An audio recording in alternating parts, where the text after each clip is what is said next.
infeksi disebabkan Mycobacterium leprae. Jadi mirip kayak penyakit TBC ya, penyakitnya tuh Mycobacterium. Nah ini makanya disebut juga lepra atau disebut nama lainnya Morbus Hansen. Nah, ini sebenarnya penyakitnya kalau secepatnya diobati itu bisa sembuh. Nanti kalau ibu-ibu, bapak-bapak seperti bapak tadi lihat ya, tangannya kok pada seperti lepas-lepas, jarinya nggak ada.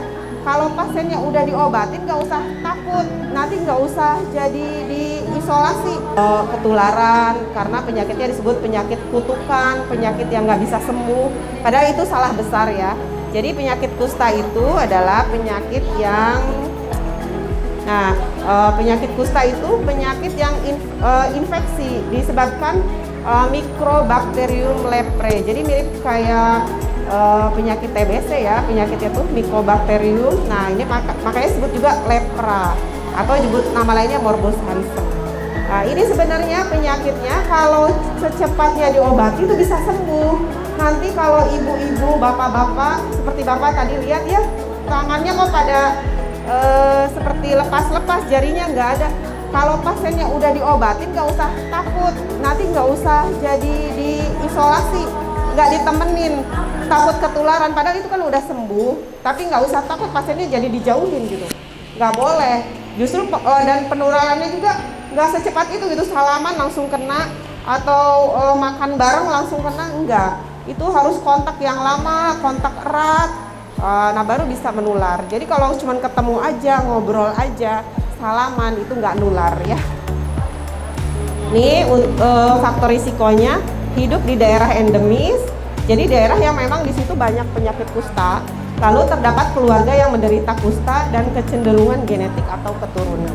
Jadi memang ada kecenderungan genetiknya, ini menjadi kusta yang lebih berat, menjadi lebih ringan gitu.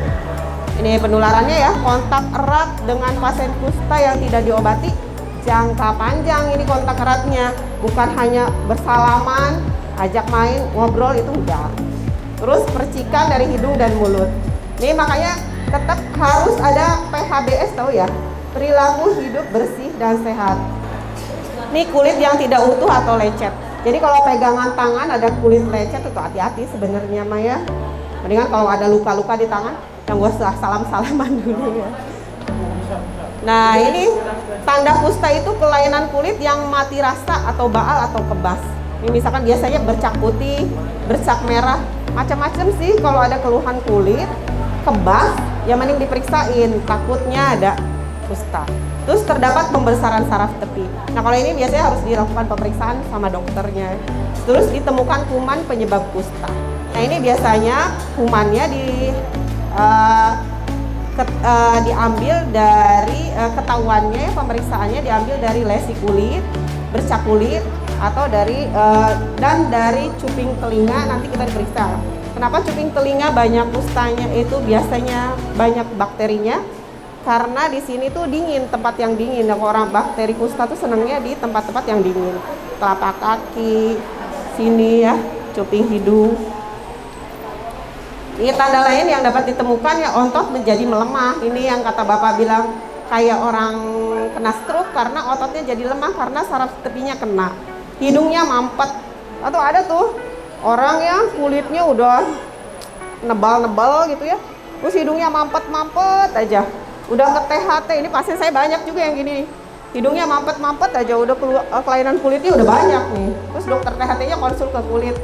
Ini apa kulitnya yang dikonsulin? Taunya ternyata memang kusta ya. Jadi kalau yang udah hidung mampet ini nih bakterinya banyak di hidungnya. Hidungnya banyak. Makanya kalau udah ada kelainan kulit cepet diobatin sebelum kayak gini mampet-mampet hidung. Nanti muncrat kemana-mana bakterinya ya. Ini ada juga gangguan fungsi seksual. Ini selanjutnya ya. Nah ini pasien saya juga waktu saya sekolah. Ini kulit ini karena ditanganinya udah lanjut ya, karena ini orang sana ya, orang pedalaman lah, bukan di sini tapi bukan di Majalengka. Jadi susah aksesnya ke tempat kesehatan.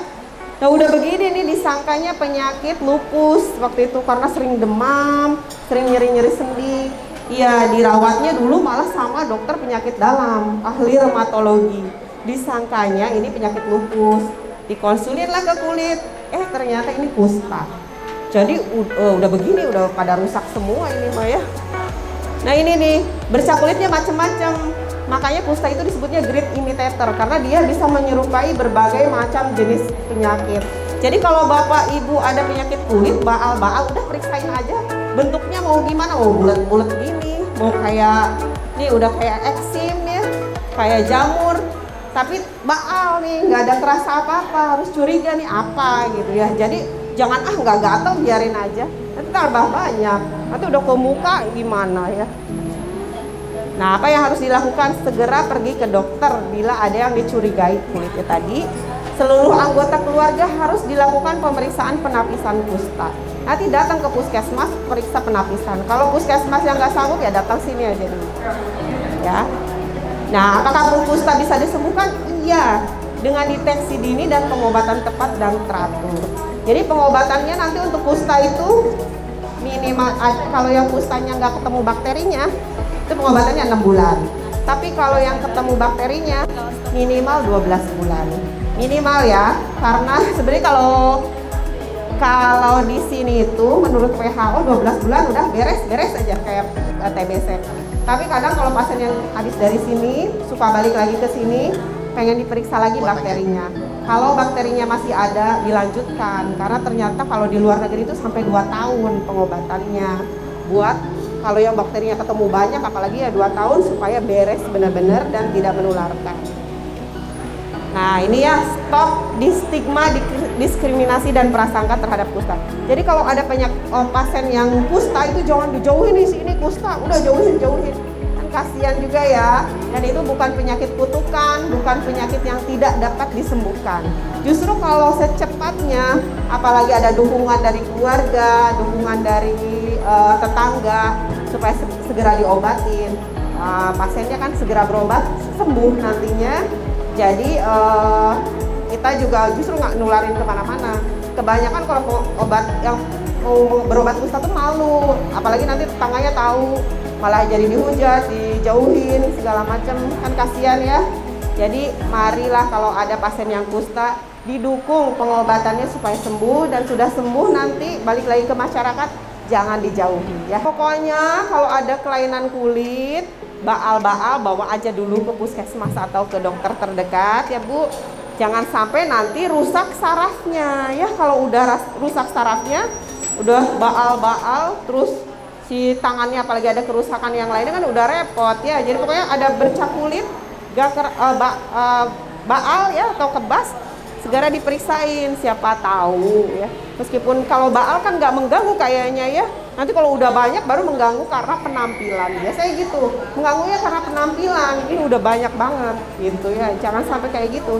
Dan secepatnya nanti tolong ya kalau ada tetangga, keluarga dikasih tahu supaya segera berobat. Itu ya. Ya udah, terima kasih. Wassalamualaikum warahmatullahi wabarakatuh.